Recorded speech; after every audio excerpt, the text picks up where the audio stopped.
త్రిభాషా సూత్రం. ప్రపంచంలో బహుభాషలు మాట్లాడే దేశాల్లో ప్రధానమైన దేశం భారతదేశం.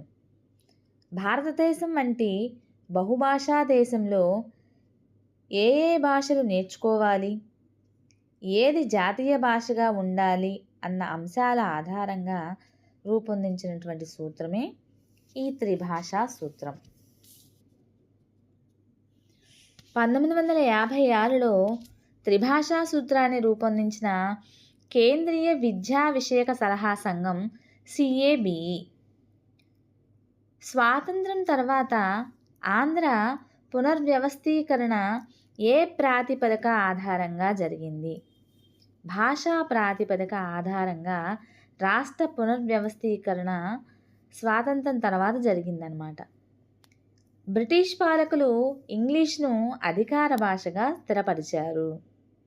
స్వాతంత్రం వచ్చే వరకు దేశంలోని చాలా రాష్ట్రాల్లో ఇంగ్లీషు ప్రథమ భాషగా, మాతృభాష లేదా ప్రాంతీయ భాష ద్వితీయ భాషగా ఉండేది. నిజాం పాలనలో ఉన్న హైదరాబాద్ సంస్థానంలో ఉర్దూ అధికార భాషగా, మాధ్యమ భాషగా ఉండేది. ఇంగ్లీషు ద్వితీయ భాషగా బోధించేవారు. స్వాతంత్రానికి పూర్వం దేశమంతటా ద్విభాషా సూత్రం అమల్లోనే ఉండేది. ద్విభాషా సూత్రంగా మార్చుకున్న మాతృభాష మరియు ఆంగ్లమును అమలు చేస్తున్నటువంటి రాష్ట్రము తమిళనాడు. భాషా సమస్యను పరిష్కరించడానికి 1968లో కేంద్ర విద్యా సలహా సంఘం త్రిభాషా సూత్రాన్ని ప్రతిపాదించింది. ఇది టెట్ 2018లో ఇచ్చారండి. ఈ బిట్టు గమనించండి, అందరూ గుర్తుపెట్టుకోండి. పాఠశాలల్లో హిందీ ప్రవేశపెట్టిన సంవత్సరం 1937 సంవత్సరం. మన రాష్ట్రంలో వారానికి 3 పీరియడ్లు హిందీకి కేటాయించారు. త్రిభాషా సూత్రాన్ని అన్ని రాష్ట్రాలు అమలు చేయాలని ముఖ్యమంత్రుల సమావేశం జరిగిన సంవత్సరం 1961 సంవత్సరం. గాంధీ ప్రాతిపదిక విద్యలో మాతృభాషకు ప్రథమ స్థానం, హిందీకి ద్వితీయ స్థానం ఇచ్చారు. 1964-66 కొఠారి కమిషన్ ప్రతి విద్యార్థి ప్రాంతీయ భాషతో పాటు హిందీ, ఇంగ్లీష్ నేర్చుకోవాలని సూచించింది. 1978 NCERT 10+2+3 విద్యా ప్రణాళికలో త్రిభాషా సూత్రాన్ని తప్పనిసరిగా అమలు చేయాలని నిర్ణయించింది. ఇది DSC 2018, టెట్ 2018లో ఇచ్చినటువంటి బిట్ అండి. సో గుర్తుపెట్టుకోండి. హిందీ మాతృభాష కాని రాష్ట్రాలు త్రిభాషా సూత్రం. ప్రథమ భాష మాతృభాష లేదా ప్రాంతీయ భాష, ద్వితీయ భాష జాతీయ భాష హిందీ, తృతీయ భాష అంతర్జాతీయ భాష ఇంగ్లీషు. హిందీ మాతృభాషగా ఉన్న రాష్ట్రాలు త్రిభాషా సూత్రం. ప్రథమ భాష మాతృభాష హిందీ, ద్వితీయ భాష అంతర్జాతీయ భాష ఆంగ్లం, తృతీయ భాష ఏదైనా ఒక దక్షిణ భారతదేశ భాష.